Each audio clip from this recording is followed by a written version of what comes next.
Hello, and welcome to Brilliant Women's Collective's presentation on You Forgot to Teach Me How to Be a Girl. This is a conversation series on femininity and the church. Whether you're watching it live or the replay, I am so thrilled to have you here with us. My name is YC, and about 3 years ago, I got the urge or the umph to create something special around femininity and faith. And here it is, Brilliant Women's Collective. So I'm so glad that you're taking the piece of your Sunday evening to join us as we converse about what the church taught you about femininity, which is going to be pretty interesting. This series is going to be 4 weeks. This is our first one on the 26th. We have another one on the 2nd. We're skipping Easter weekend and we'll resume on the 16th and conclude on the 23rd. And I'm telling you, it's something about a platform that allows femininity to use her voice and coexist with faith that shifts the narrative. It changes lives. It changes the world. So before I bring on my first guest, our inaugural guest, I have a few house rules that I just want you to be mindful of. And that is just be respectful. We find that religion here doesn't work, but spirituality does. And so the great thing about spirituality is that we all have different journeys. And it doesn't mean that someone's more right than the other. It just means that they're in a different space. So if someone says something that you don't quite agree with, or that, I don't know, shifts your upbringing and what you were always taught, it's okay. At Brilliant Women's Collective, we like to call leaning into our EFGs. That's elegance, femininity, and grace. So if you address any comments that you want to put or questions that you want to put in the chat with elegance, femininity, and grace, you can never go wrong. In fact, in your whole life, take that with you for free. EFGs, elegance, femininity, and grace, and watch your life change, okay? Also, we love to present a sweet aroma to our God. We believe that God loves sweet aroma, and today my sweet aroma is Jo Malone's Red Roses. No, this series is not sponsored by Jo Malone. However, if they like to, I would love to. But it's so important to evoke our femininity with just something dazzling, something radiant. And a fragrance is that. And also your worship and all that. So I want you to know about my first guest, our inaugural guest, Dr. Deidrea Stevens. I'm telling you, she's coming at a time that I believe her voice and her experience and her healing can just offer us so much. And I can't wait till you get to learn all about Dr. Deidrea Stevens. She's an educator by training, and so she has a way of pulling out transparency and the tough topics. She knows how to present it well and how to relate it to others so that you may be able to join in. But just like with any girl, she has a story. And so we're going to learn about what the church taught her about femininity. What did she learn by watching the First Lady? What were the women's services about? Was it just to teach women how to be more domesticated opposed to shining in their brilliance, shining in their femininity, shining in their sensuality?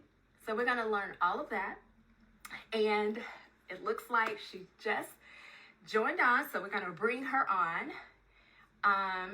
Dr. Deidrea, I need you to join in with me, honey. Or do I do it? Lord Jesus, I'm always so bad. Oh, I do it. Okay.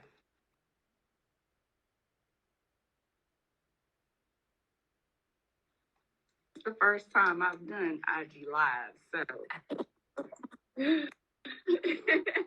I love that rose gold in the back. That's Hi. awesome. Really? Do you know that it's one of my wedding colors? The color of my dreams. Yes. Oh, really? Just in case you guys didn't know, Dr. Deidrea is also heavy in planning her wedding. That's coming up in the fall? Yeah. September. Well, pre-fall. So we're excited for her over here. So so much for doing this for me. I want to say, and then I'm going to let you take it over, but Dr. Deidrea is not only a great friend and a great educator, but she happens to also be my cousin. And just before you think like everybody in the South calls each other cousins, like her granddaddy and my grandmother were brothers and sisters. So cousins. So I'm so happy to have you here. No, it's okay. Can you introduce yourself to the people, because I forgot to get your bio? I am Deidrea Stevens. Go ahead, girl. I love education. That's my way of, or it's what I call my market ministry, right? So that's the way I give back. Hey, Tanika. What's up, Rika? Let's go. I'm sorry, honey. I see the lives. I see the people coming in. Let's go. I'm a people person, so I can tell you that about myself, that I love being around people, and I love being around productive people. I am a potential developer. I am a business owner, soon to be serial business owner. I am, I am an opportunist, which some people think is a negative thing, but I think it's a positive thing, because when I see opportunities, I'm always trying to take advantage of those opportunities to use as a platform for God to use me. So I'm like a opportunity hunter. Yeah. Ooh, I love that. I'm gonna have to copy that from you. Like the hunter, I love that. That's not something that usually is paired with femininity, is it? You know what? It depends on what world you're in. Because for the animal kingdom, it is paired with femininity. Yeah. That's right. A lioness is the one that does the hunting for her pride, right? So they are the hunters, not necessarily the lion himself, but the lioness are the ones that do the hunting. So yeah, it is paired with femininity, depending on your perspective.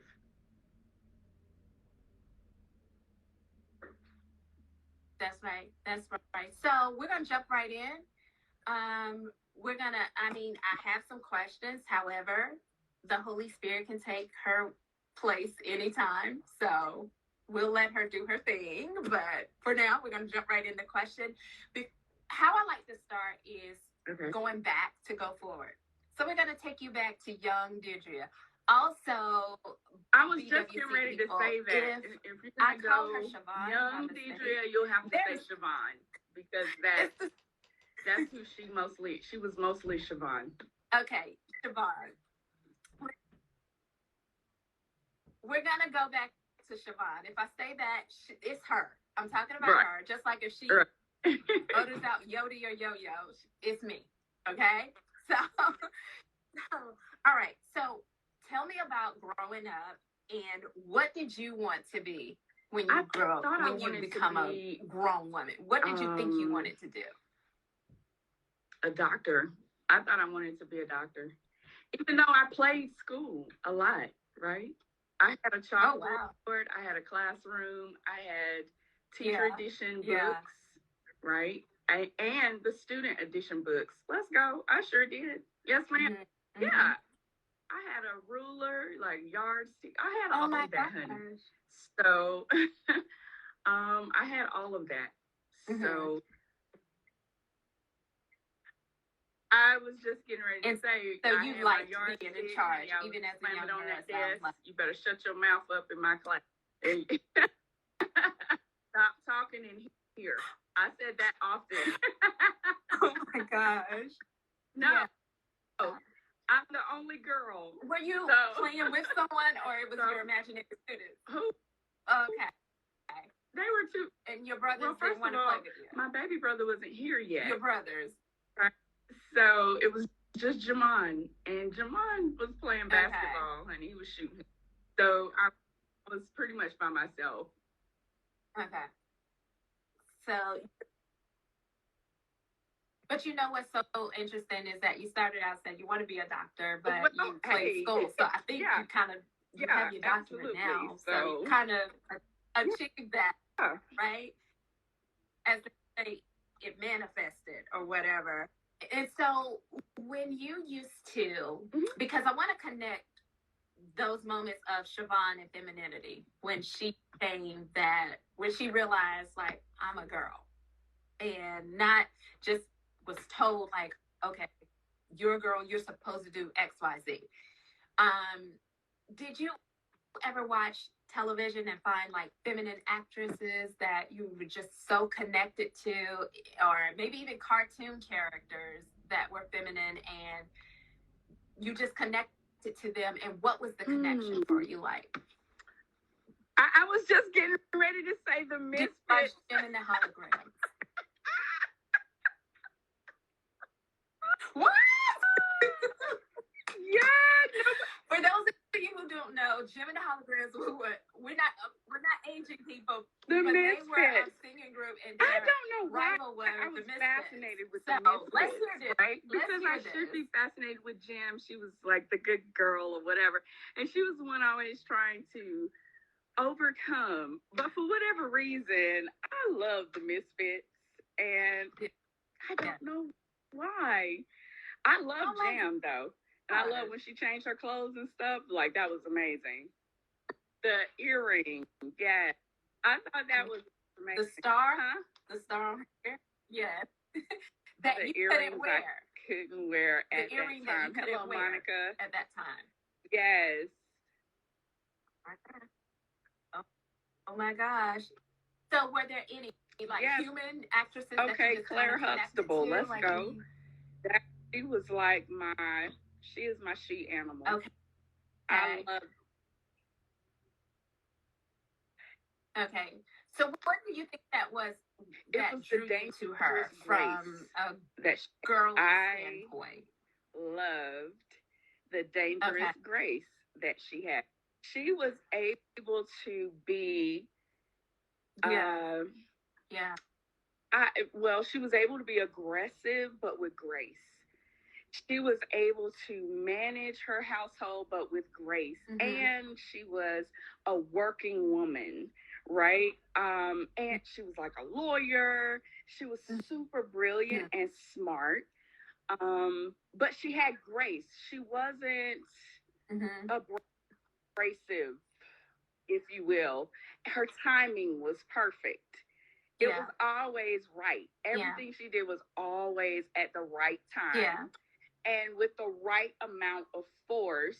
She never had to, except when Vanessa decided she wanted to go have big fun. You remember that? You remember that episode? And she wanted to do big fun. With that was the only time I saw her raise her voice. And and I was very familiar with that tone of voice. And honestly, my mom is that same. Yeah. She has that dangerous grace as well. So it was her ability to be in control without being abrasive. And I admired that about her.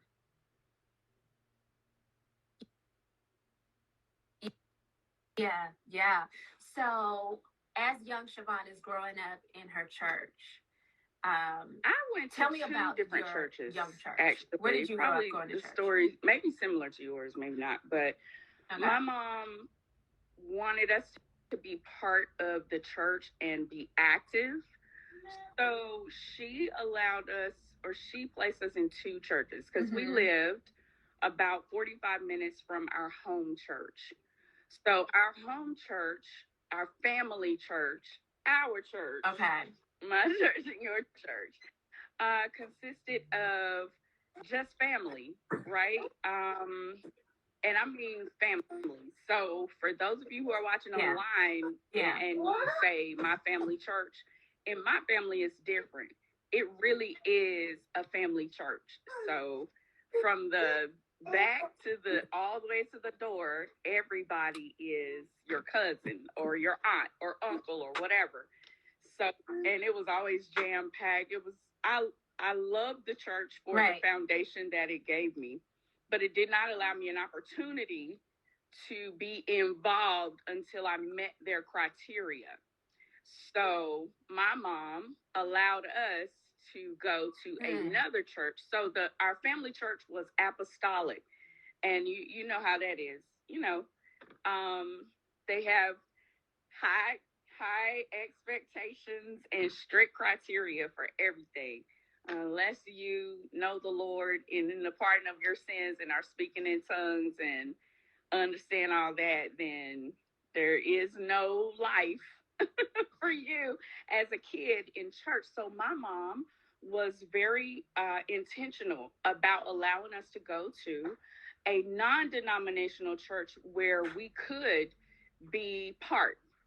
We could be a part of the choir, and those experiences gave me and I tell my mom, thank you for this all the time. But those experiences gave me an opportunity to know the Lord in a different way. It also gave me an opportunity to travel, to sing and work out the talents and the gifts that I had, because I could be in the choir there. And when I was younger, I loved music, right? So I could be in the choir there. It taught me, it gave me more of a consistent platform to learn leadership because I led songs there. I was able to talk there. I'm very grateful for my mom's dangerous grace, right, and her insight to be able to place me where my gifts and talents could be developed at an early age. So a lot of the things that I do now is because I've been doing them all my life. It's not, and I hated that. I think at our family church, they did give you an opportunity to do that Christmas, Easter, things like that, special services. What do they call it? Not watch night. What Sunshine Band or something like that. They did Sunshine Band, which was like you come, I think Sunday afternoon, and you learn your scripture and you say things in public, and those experiences did help me as well. Oh, YPU. Thank you, Rick. Thanks, Sharika. YPU, which, if you're in Church of God in Christ, it is called Sunshine Band, I think. But anyway, it gave me an opportunity there as well. But I noticed that I was a lot bolder, and I was a lot more vocal, and I was a lot more, I guess, rambunctious than the others, partly because that's my personality anyway, right? Because I like the misfits. And second, because I was doing it all the time at the church that my mom allowed me to go to. So, we were just able to experience things at an early age and consistently. So I'm very thankful for that. And that's how I am who I am today. I did. I did. So you saw two different perspectives growing up of what faith looks like. So as it relates to femininity, let's go to your non-denominational church. What did they teach you about femininity indirectly? Meaning, what did you see women doing in the church that kind of in the non-denominational church, the assistant pastor was a woman. She still, shout out to Pastor Simmons, because she's still an assistant pastor today. But she was respected for her insight. She was a prayer warrior, so she led the prayer meetings. And let me tell you, she always had on some bad shoes. I don't know if anybody else noticed. If you on here and you went to Rocky Run, okay? First of all, I need you to tag all the other Rocky Run members, but you tell Pastor Simmons, I always noticed them shoes. She had on some bad shoes all the time. Let me tell you. And she was always, I don't know, it's the way she carried herself. She carried herself like a woman, but she was still in a leadership position. And so indirectly, they taught me that just because you're a woman, it doesn't mean that you can't do things in church. It doesn't mean that you can't speak in church. It doesn't mean that you can't lead. It doesn't mean anything really, because what they taught me indirectly is that God can use anybody. And it doesn't just have to be a man. God can use a woman as well. And he can use children, So that's what I learned about femininity there. And so, in contrast, you have this other situation, which in my case, I'm sure in yours, that played out in the home itself. The rules that the other, because me, like you, I grew up non-denominational as well. Well, my teenage years, and I mean, I always say, in sanctuary people, I don't mean any harm if y'all up here. If you can't be saved at sanctuary, you just can't be saved. Like anybody, like all you got to do is just like, okay. So it's no it's no rules at all. So, but that didn't play out in our household. The rules from, I call it down grandma. So when I'm talking about the family church, I say down grandma. So the rules from down grandmas did. Yeah. So like you, women preached at my church. Like the first lady was also an evangelist, but when we got down grandmas, they were subservient. Women were just not treated the same way. Right. So tell me about that contrast, because at some point, being a misfit as you are, as you stated you are. I did. I know you had questions. And I know your grandmother asked me to go sit with my mom because I asked a question. Aunt Olivia told me to go sit with my mama. Because I asked too many questions that particular day, because normally Aunt Olivia, she will answer those questions, but it was about pants, and I didn't understand why we couldn't wear pants. And she would say, but the Old Testament, she gave me the scripture that goes with it. But I always I asked her that particular day that I was dismissed. I asked her, the Old Testament also says that we're not supposed to eat certain types of meat, but on Fifth Sunday, that table is loaded up with all the meats that it said don't eat in the Old Testament, So I think it was at that particular point that she was like, okay, whatever. Yeah. So she was sick of me. She was sick of you. Aunt Olivia was like, I think you need to go sit with your mama. So I left and sat with my mom. So growing up, because I've always been curious, and I've always, I've had common sense. Well, Tanika, only me, Tanika, could be dismissed from the most. I think she was the most patient ever.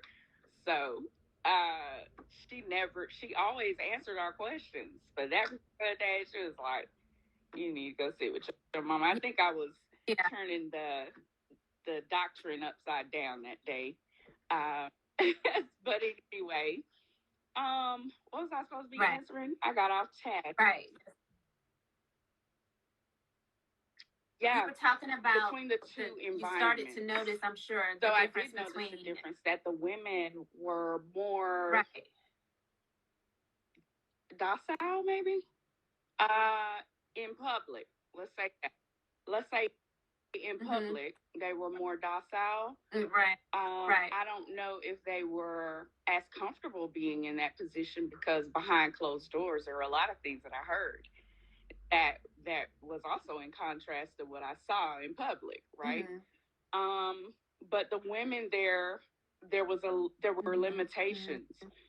You could teach, you could direct the choir, you could be in the choir, you can cook food, but you can't cook a spiritual meal for anyone. You can help out, You can run the children's stuff and all the things that they assigned to our sex, to being a female. So those were the limitations. But at the non denominational church, we had no limitations there. I think that the message of grace was preached more. So I understood the contrast very vividly because at the um, apostolic church that I went to, or my family church, the limitations is what was taught, the list of things that you were allowed to do and that you could and could not do in order to earn God's love, right? But at the non denominational church, that's where I learned grace.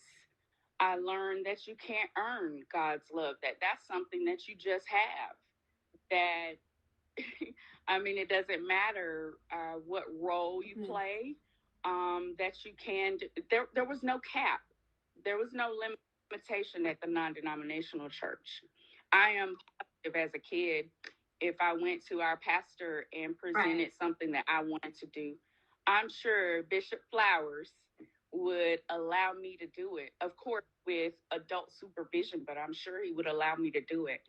I can't say that for the apostolic church that I grew up in.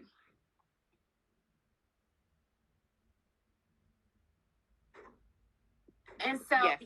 I agree. Like, women did have a very domesticated role in that the church, and churches, period. They just do, because of the patriarchy. As it relates to the doctrine itself and the rules from the apostolic family church coming into your home, what were some of those? So what was the can't do's that you couldn't do simply because you were born female?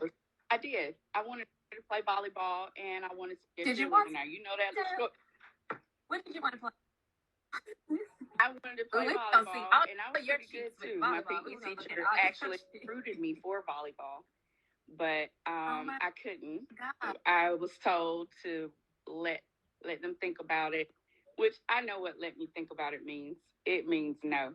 So so I couldn't play volleyball because I was a female. I couldn't play sports, period. That was out, right? So I was forced. I don't want to say forced. I'll say that my talent in music was focused on even more because there was nothing else really that I could do as a female, right? I that was pretty much all I remember. I couldn't wear pants. I couldn't.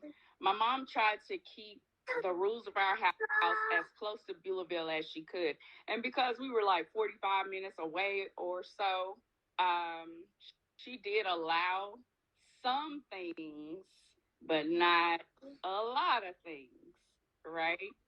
So my cousins, like I was able to go to prom. Things? I know that. What? Okay. Let me tell you how they would say, you going dancing? Okay. Well, dancing.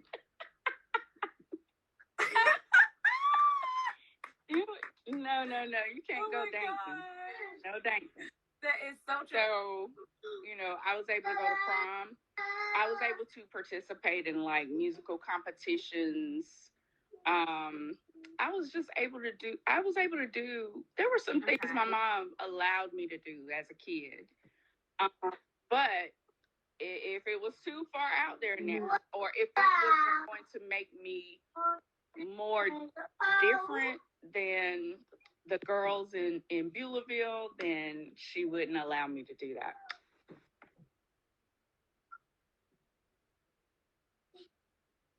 Wow.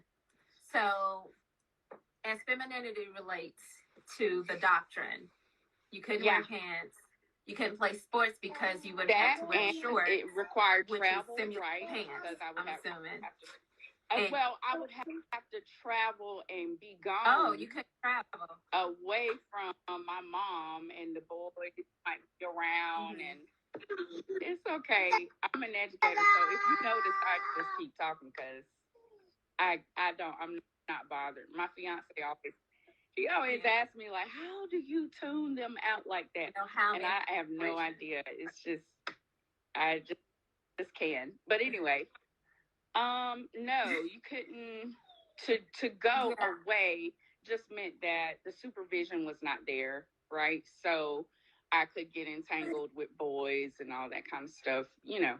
So to be gone without supervision, my mom was very adamant about that. Now, I will tell you that I am thankful that she was adamant about watching me because she was adamant, and I'm talking to the parents who are on here now, or who are watching the after play or whatever, the replay, because she was adamant. There are certain things that happen to other people that I know about or know that didn't happen to me because my mama was paying attention to me. So some of that was just her because my mom is very detailed. So some of that was just her personality, but some of it was we had to be like, or I had to be like the girls in Beulaville. That was the measurement for me. So, it was the way women were supposed to be. You think? It's the way what we're supposed to do, right?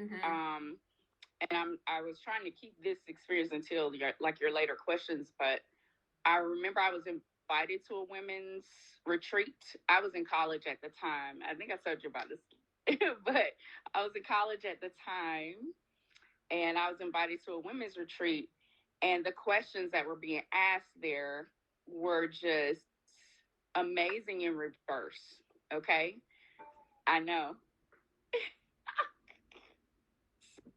So one of the questions that was asked was about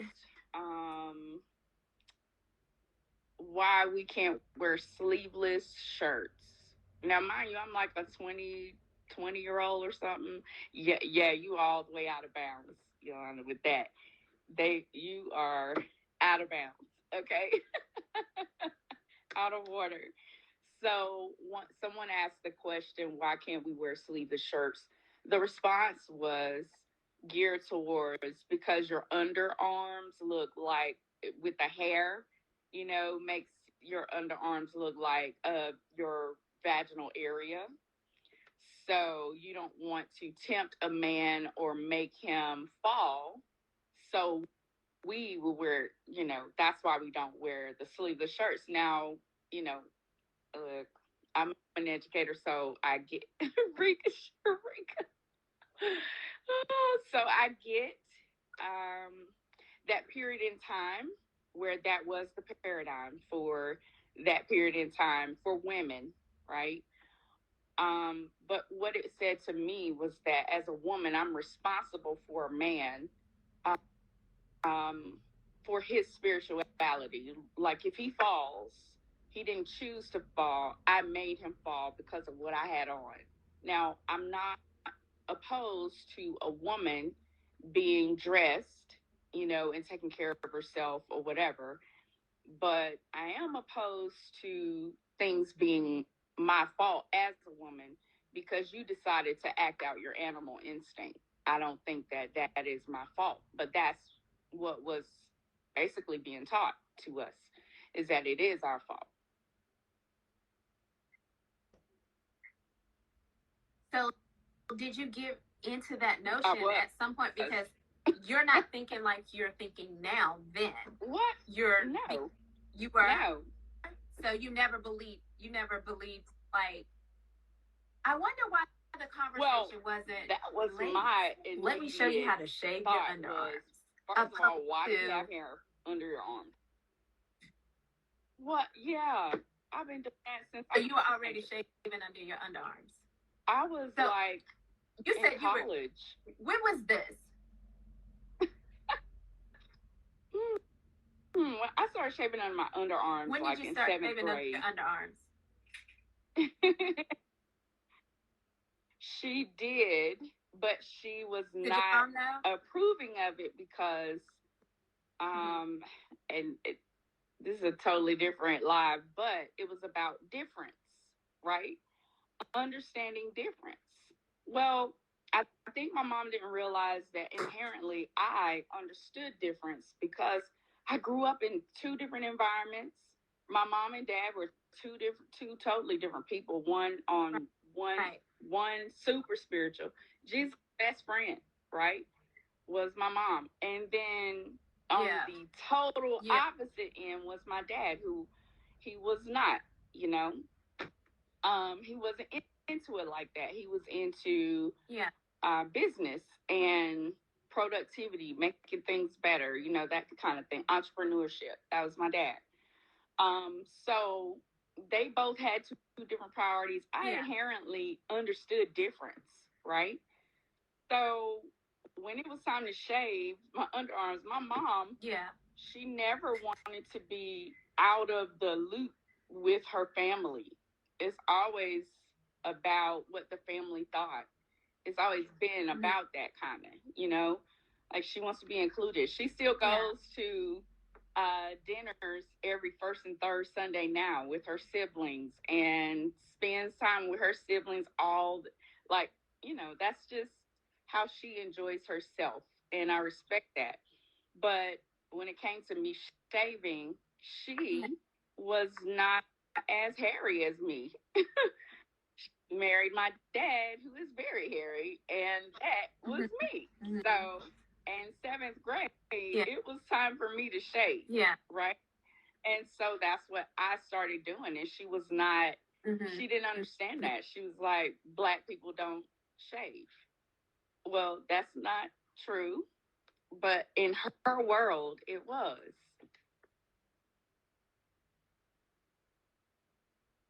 Yeah. Yeah. So you're growing up, you're seeing a very domesticated version for femininity in one church, and then a very liberated feminine in an opposite church. So, but yet and still, you come home to the other version of the church as rules that play out at home. With a clear Makeup. conscience. You couldn't wear makeup, right? Or could you? Okay. Okay.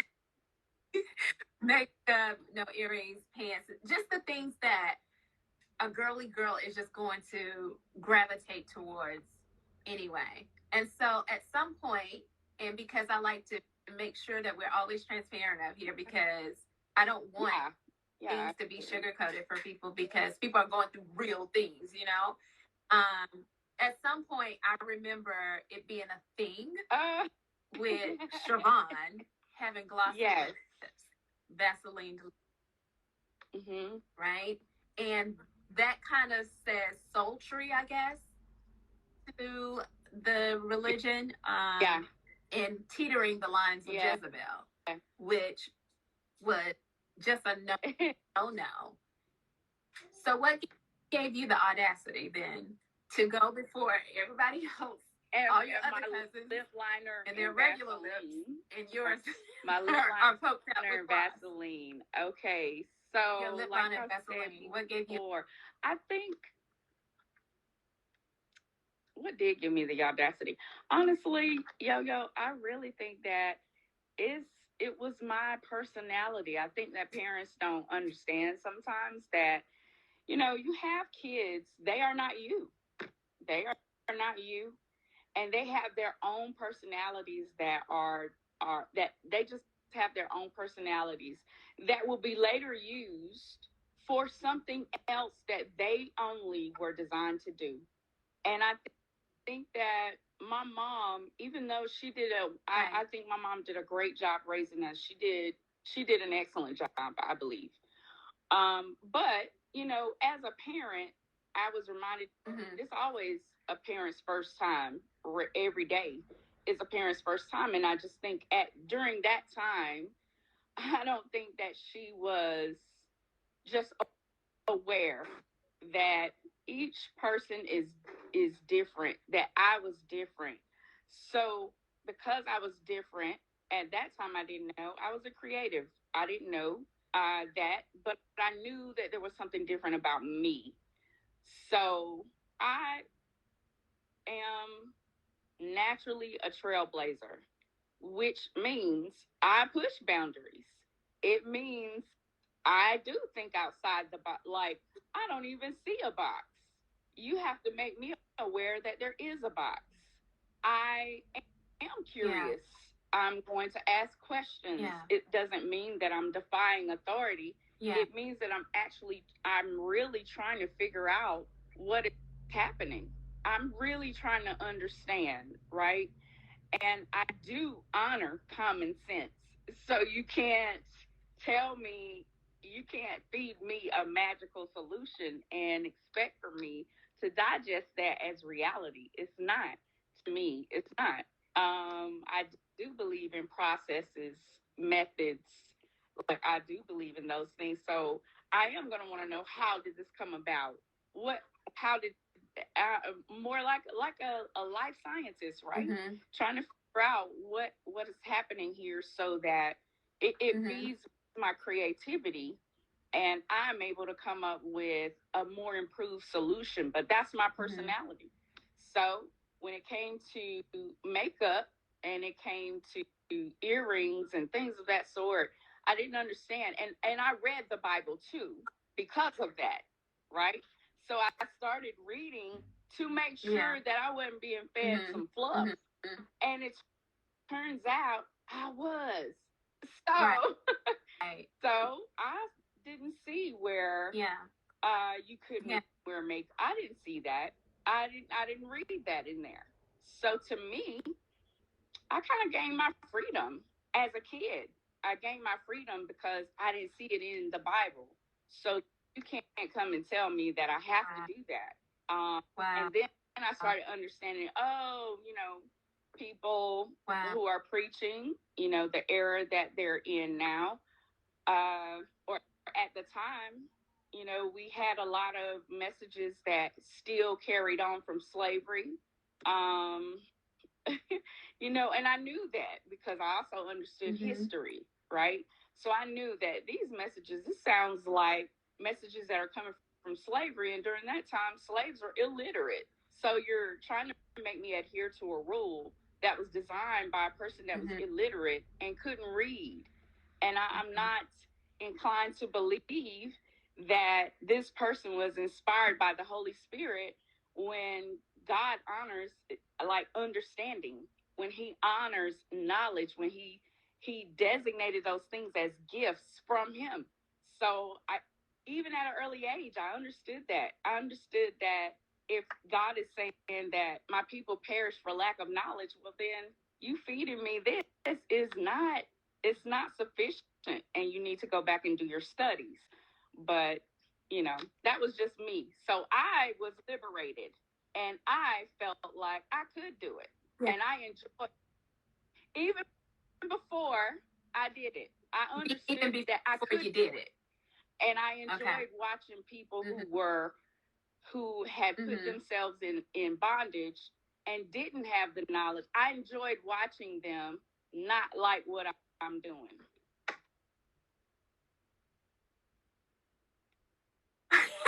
I enjoyed it. I knew it was coming.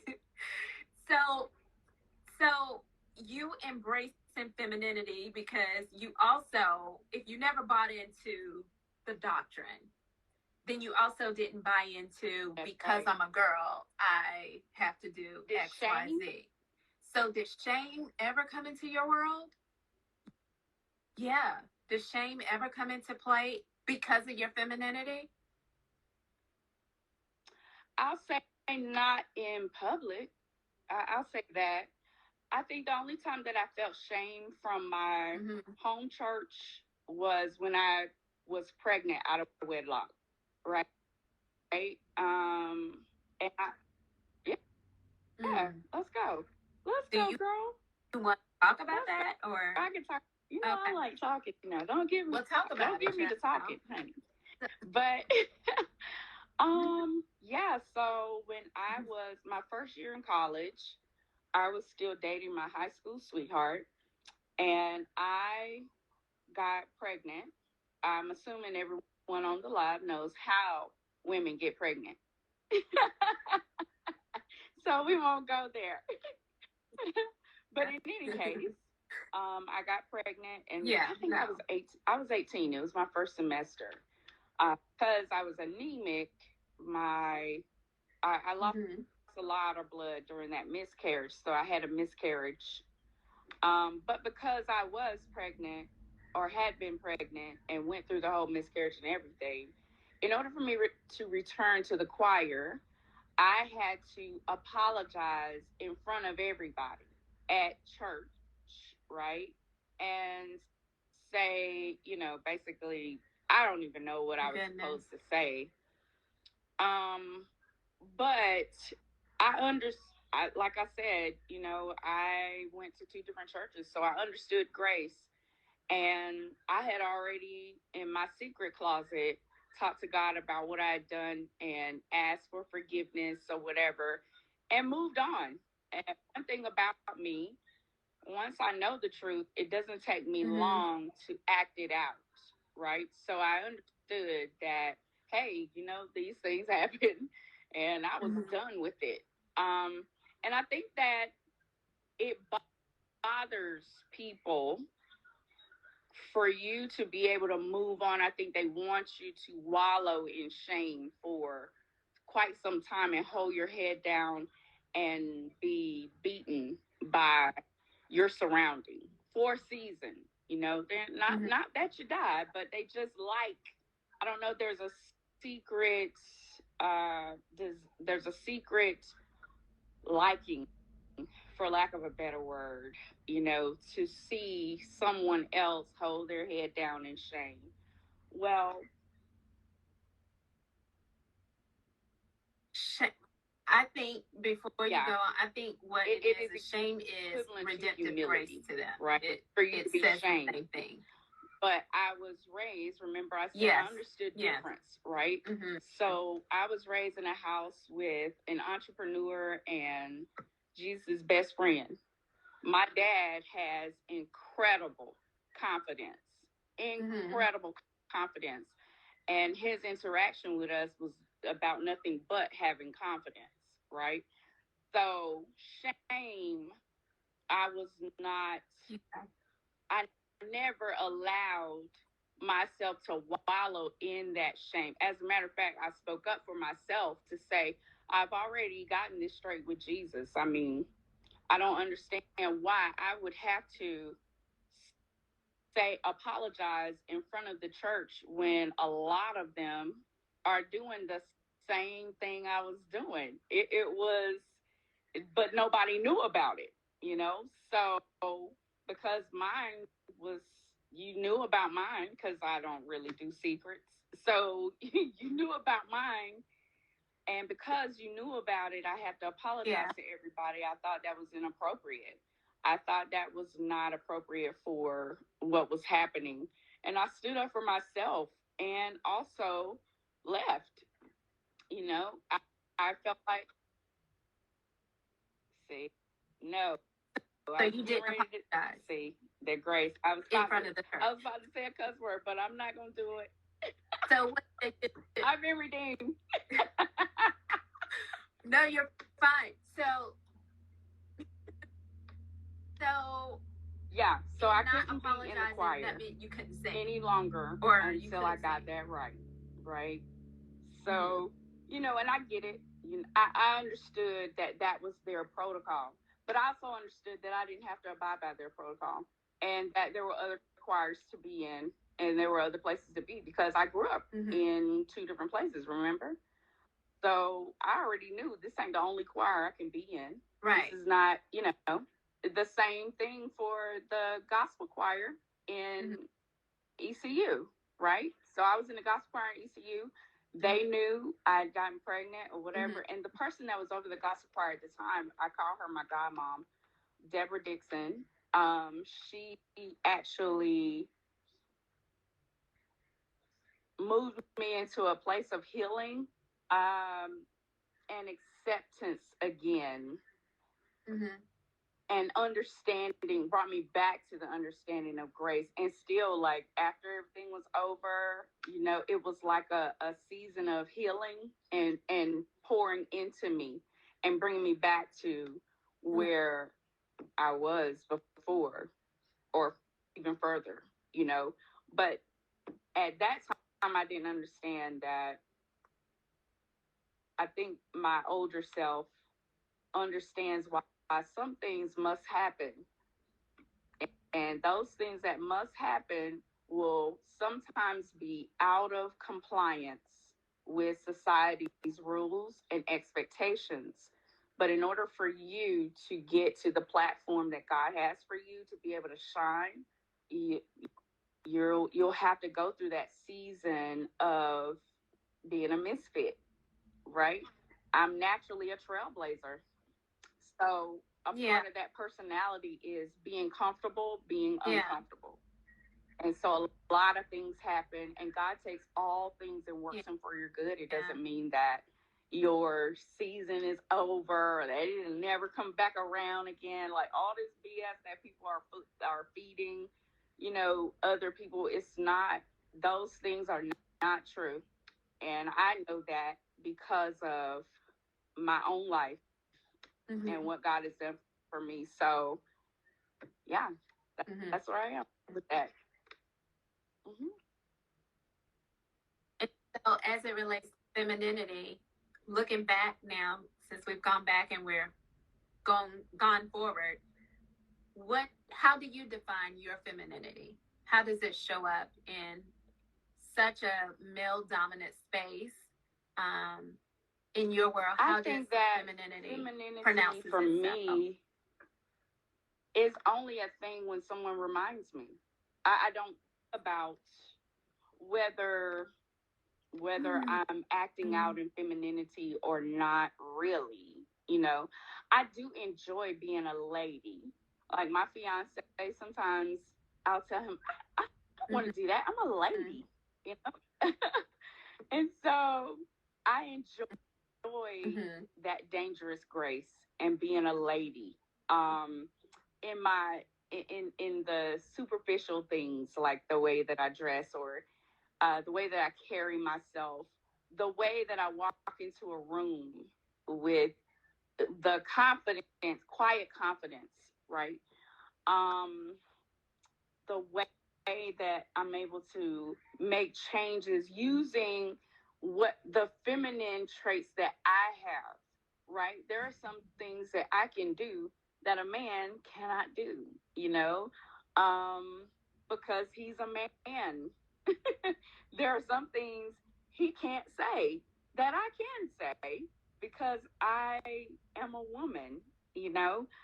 So those are the only places where femininity really comes up or places itself before me.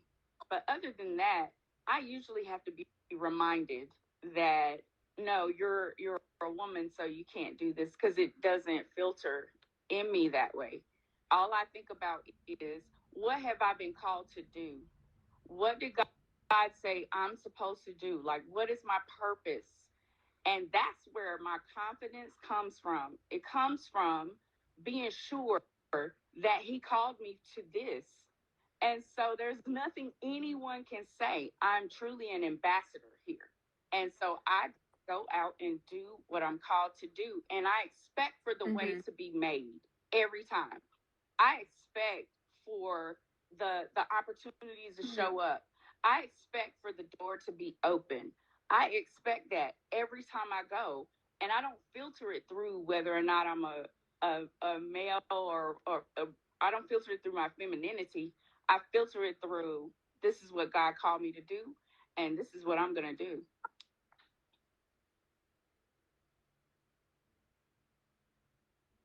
That's so interesting because I think several people have that same outlook as you know, just genderless. We're just getting it done. Yeah. But at the same time, because I've been called to femininity, so I recognize its presence and its absence. And the thing that I know, just simply because God created you as you are, He placed that superpower within you. And so I encourage people to tap into that because there's some explosive stuff that is waiting to happen because He created you as Siobhan or Deidrea, you know? That's something that I do believe that religion has kind of put in a chokehold or tied up and put into its own lion's den, hoping to just eat it up, chew it up, and spit it out, and for it to never return again, because it's so powerful. It's so liberating. And that followed you when you were growing up, at the non-denominational church and your family church, was your superpower. That wouldn't let you give into that.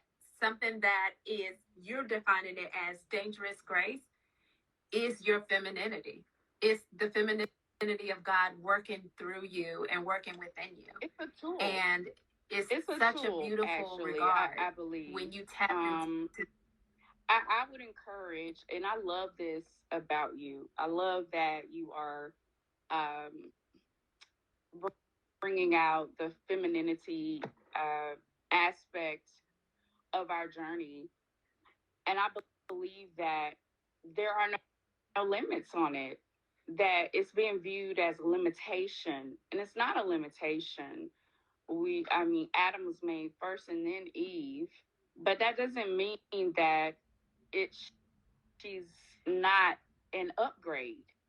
The first iPhone was made, and then the second, and then the third, and then the fourth generation, and then the fifth. And I'm holding a 13 right now in my hand.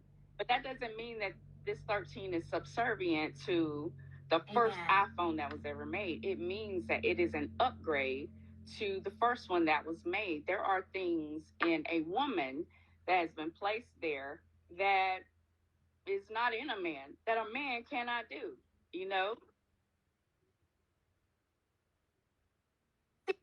Here's the thing, Dr. Deidrea, that people don't do, and I've been able to take a deep dive into it because this is just my calling.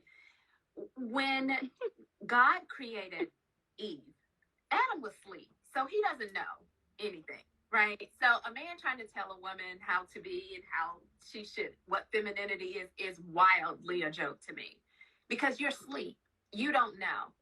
And nor does the Bible record the length of time that Eve and God spends together before he presents her to Adam, who's then awake when he presents her. So what I like to understand, that something in the process of molding from a rib to awareness comes a relationship, a bond, a grooming, a process that takes place where femininity is looking within femininity. Because you have to understand also that God said we're going to create in our own image. We'll make male and female. And just like anybody else, we're introduced to the masculine version of God. And we say he. The Bible is he as well. But if God is saying there's a female side to my character, to my personality and all of that, I believe that Eve was wildly endowed with that in the process of Adam's sleep and her and God, just in this space. It's this intimacy. It's a familiar ground. It's a sensuality. It's a connection. And then you can take me over to walk alongside of this guy that you think that I'll be a great companion for. And I feel like the church doesn't touch those subjects. That's why you don't hear a sermon in Song of Solomon that much, because you got to go back to that feminine garden space where God is a mirror to a female, and no one wants to do that. It doesn't, demasculate who God is. It's just God is God. It's just another version of God. And when we start to tap into those notes of femininity, and I know this may be going over people's heads a little bit. I'm in divinity school too at Boston College. Shout out to the Eagles. But when you touch into those notes, it's something freeing about being who you are and not having to discover that through a sector of rules or governed through a sector of rules. You're just wildly the mirror of what God showed you. Yeah. And that didn't include anyone but you and God. So, they are still asleep. Yeah. But I really would challenge. I would challenge women who are looking on today to not be afraid of their femininity. I really, again, I don't see that as a limitation. It is not a limitation. It is a gift. It is a gift because there are some things that you can't do or that you can do that men are not able to do. We are heavily inclined to atmosphere. Like we have an intuitiveness like nobody's business that men don't have. They just don't have that intuitiveness. They don't. They, they sleep. But a woman their sleep that's why we can go into a home and create an atmosphere for people to thrive in. You may not be honored for that ability, but it's definitely all being able to go into a home and create an environment for people to thrive and to be awesome. That is something that we possess that no one, I mean, there are no limits to what we can do. There's no limits in femininity. So I would challenge women to change their perception of that. I even see that in I know some men are like, that woman is so bossy and that woman is, but or she's too this or she's too, they have all these ideas of what a woman should do and they get upset when a woman doesn't fall in line with that. But to me, it's just a demonstration that he is out of sync.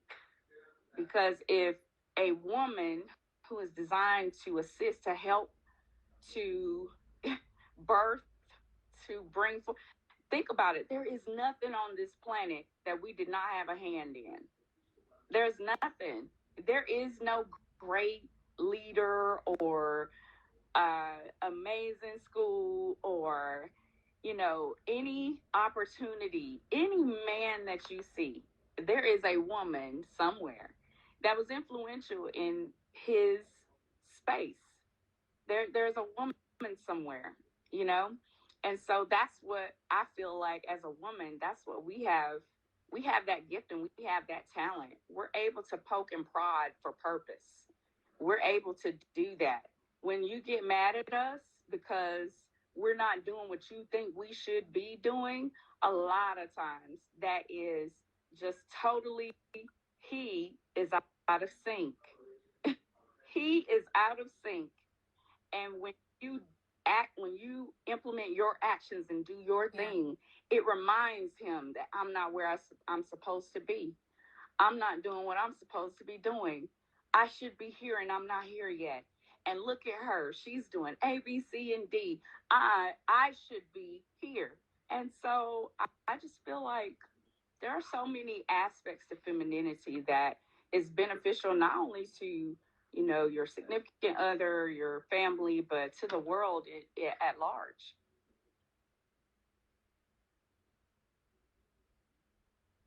Yep. When we tap in, we change the narrative. And I love what you said. There's not anything that we force can do that a woman's hand is not somewhere in it. You can decide to be great, or you can decide to blame me and get mad and call me names. But which isn't good. I hope boys aren't doing that. That's not good. Oh yeah, I hope they're not doing that's that. They need to tap into their masculinity. That's a whole nother live. It's a whole nother live, but absolutely, I'm not called. It's happening. This is great. I want to ask you, if you could brunch with any woman in the Bible, who would it be? And what would y'all eat? What would y'all talk about? Okay, you ready? It would be Mary Magdalene, because I really want to know if she was crushing on Jesus. Like, I'm trying to figure out, like, did you and Jesus have a thing going on? I kind of felt like she liked him. So I would have lunch with. Okay. I would have lunch with Mary Magdalene so we could gossip. And that's just me.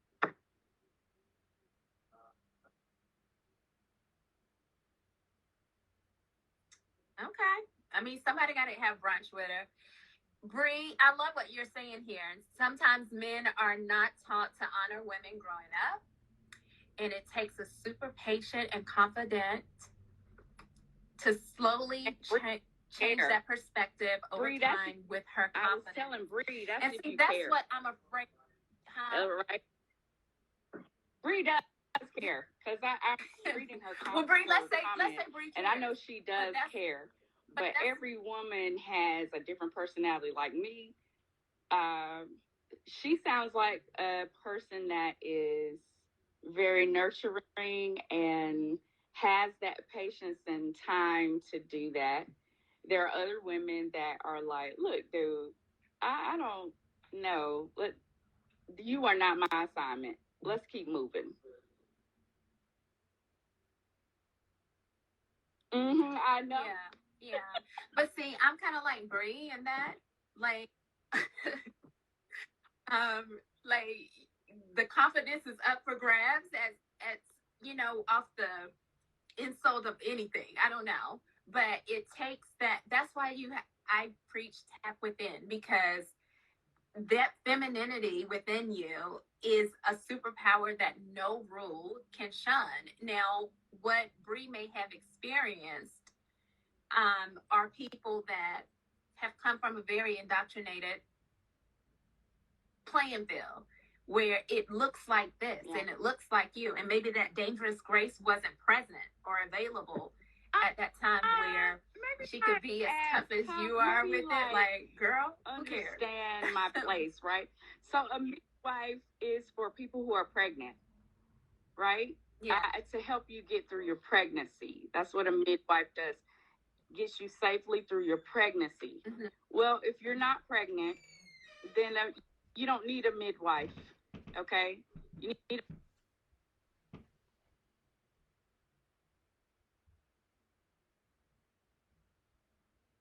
woman. Every woman, every person, let's just say person, every person is different, and every person serves a different part of the journey.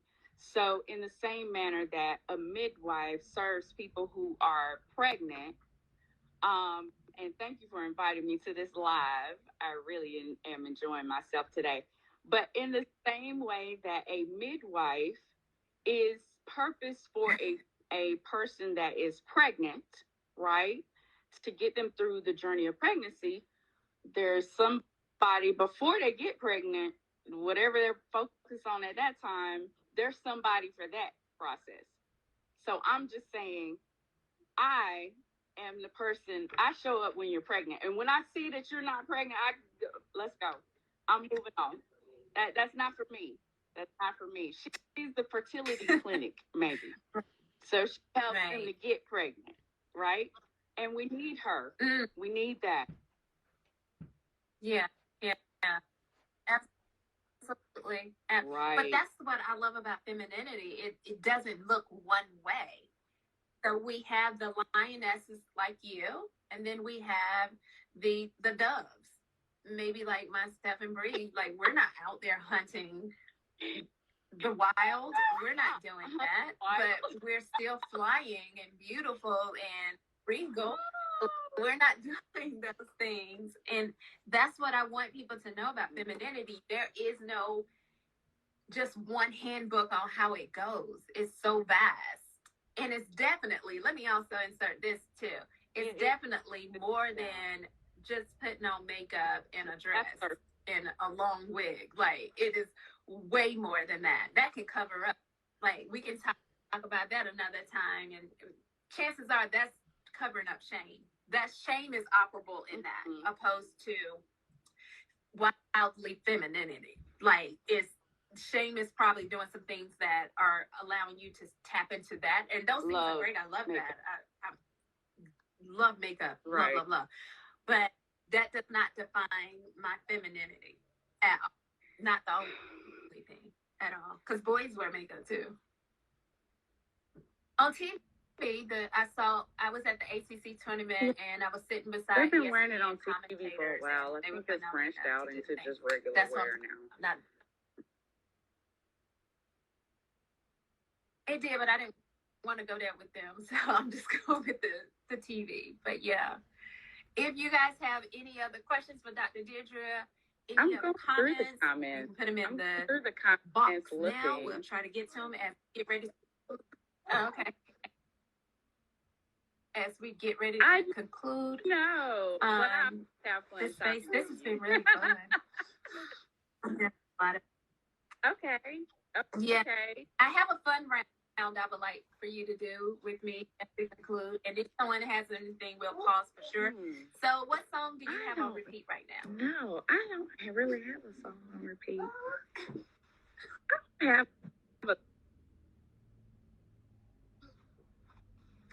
Girl, you have a song that's I'm listening to wedding songs right now. Yeah. Oh yeah, that's right. Again, in here right now. The worship song that I have on repeat is "To Worship You I Live." Okay. Do you know that song by Israel? Israel Houghton. Isabel? Well, put it in YouTube. No, but I believe I live. Okay, to worship you. What is your favorite fragrance right now? Do you have a fragrance? Do you have a wedding day fragrance? I never thought about a wedding day fragrance. No. Okay, let me tell you, because this is something that I would tell clients. Always get you a signature fragrance that you haven't worn yet that is only for that day. And every time you smell it thereafter, it brings you back to that moment. Do the same thing for worship as well. Get you a fragrance that you enjoy to spray on right before you go into worship. And as you proceed through your day and get a whiff of you, it takes you back to that moment. Let's go atmosphere and bliss. It's crazy out here. All right. I'm hybrid. So are you an online church girl or are you going in the building? I go online and I go into the building. So is that online? Like today I went to the building. Or you do both? You know, I'm very in tune with my spirit. So, so some Sundays. I've been going to a church online. He's out of Dallas. Pastor Fred. He's good. Dr. Freddie. Yeah, Haynes, he is really good. The third. Girl, I'm sold. I love it. Yeah, he is really good. I like me an intellect. He is really good. He's an intellect. Really good. Give me my dictionary. Well, when you come for the wedding, you'll have to stay. I can't get and go to Freddie Haynes Church.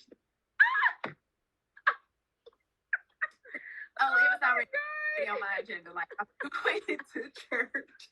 Absolutely. And he's fun too. He is good. I like him when you're fun and smart. Okay.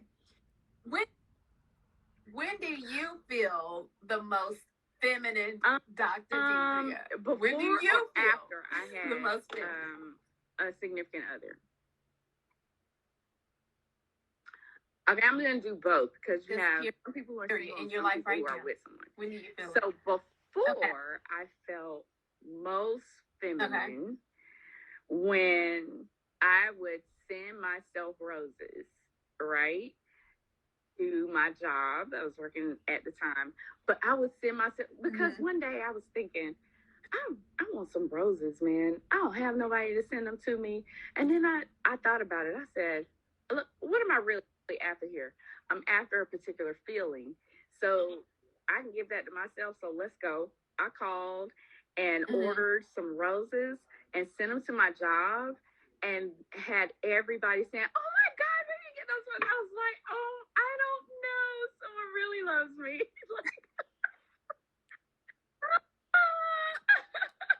This is so silly.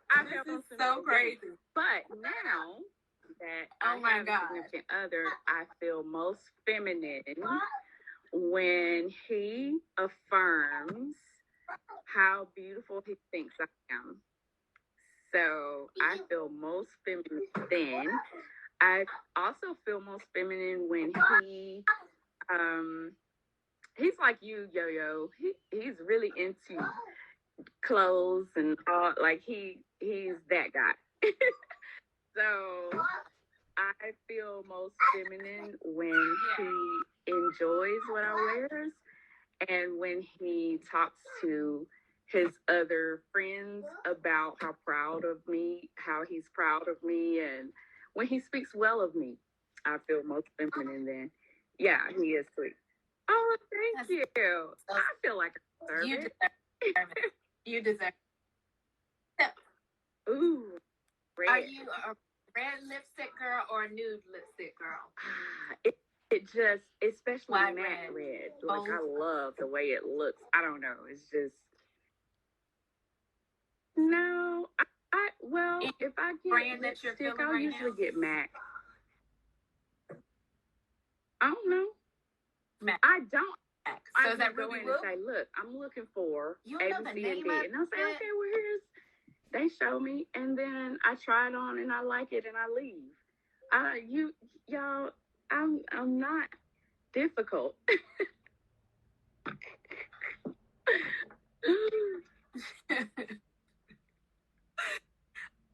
Yeah. My final question for you.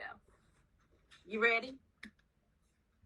Can Christian women be sexy and devout or not? The definition of sexy. What's your definition of sexy?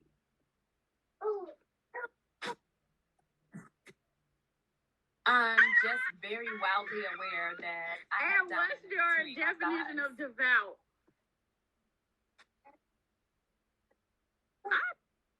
Say sanctified and show nothing. When you come to my wedding, that's what I'm going to be. So, yeah, I do believe that. I do believe that. And I don't feel like women should be ashamed of being sexy. I really don't. I don't. Please don't be ashamed. I think you should wear that A-line skirt.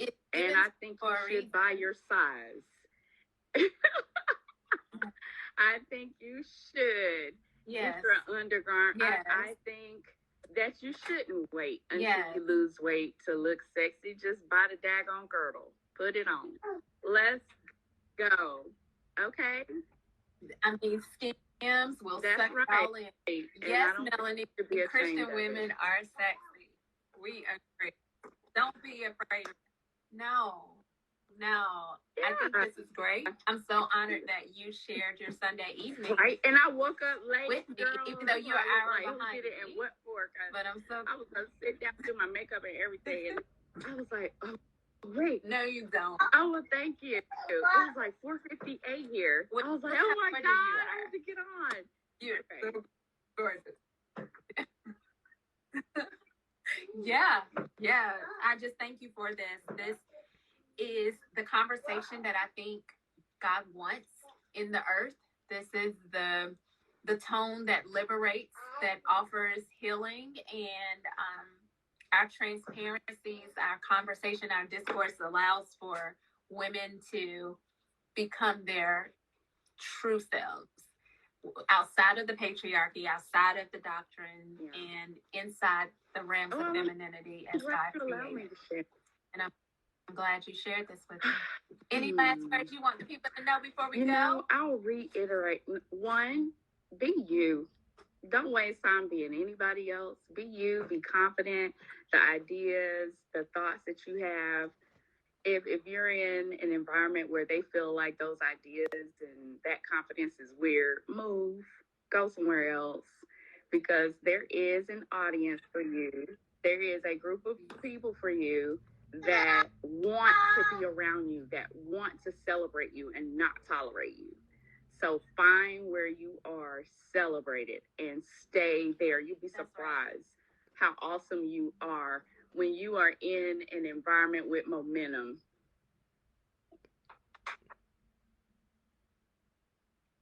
That's right. And that vortex is what we call femininity. Thank you so much, Dr. Deidrea.